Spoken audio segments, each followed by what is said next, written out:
जिस समय राम जी का वनगमन हो रहा था तो कोई कितने लोग ऐसे थे कि जो भरत को ही सारा दोष दे रहे थे, सारा दोष भरत को दे रहे थे। अब भरत जी जब आए हैं अयोध्या जी में तो कोई उनको देखना नहीं चाहता था, और जब पता चला है कि भरत जी का कोई दोष नहीं तो सब जनता भरत के पीछे साथ चल पड़ी। और जब तक नहीं मालूम था तो ऐसे उल्टा सीधा बोलते हैं। सत्य का पता चलते ही फिर भाषा बदल जाती है, स्वर बदल जाता है। तो सत्य का ज्ञान जिसको होता वही तो बोलेगा सत्य बात, और जिसको ज्ञान नहीं वो दोषारोपित करता रहेगा।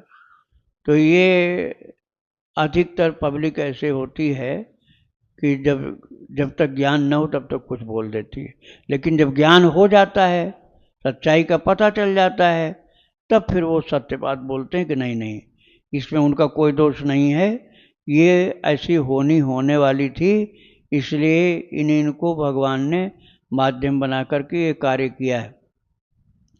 जैसे सरस्वती माता को बुला करके मंथरा की बुद्धि फेरी गई थी। अब मंथरा कैकेयी की भी बुद्धि फेरी गई थी। कैकेयी को दोष सब दिया जा रहा था, भरत को दोष दिया जा रहा था, लेकिन फिर बाद में पता चला कि कैकेयी की बुद्धि मंथरा के माध्यम से सरस्वती के द्वारा की गई थी, क्योंकि देवताओं का कार्य होना था। राम जी वन नहीं जाते तो देवताओं का कार्य कैसे होता? देवता लोग सताए जा रहे थे रावण के द्वारा, तो रावण का वध करने के लिए भगवान को वनवासी होना था। तो अब कोई अयोध्या का था नहीं जो राम को वन जाने के लिए प्रेरित कर सके, तो उस समय सरस्वती का सहयोग लिया गया था। तो कुछ चीज़ें गुप्त होती हैं, तो गुप्त होने के कारण लोग ऐसे बोल लेते हैं, दूसरे ने किया पाप और दूसरे ने फल भोगा।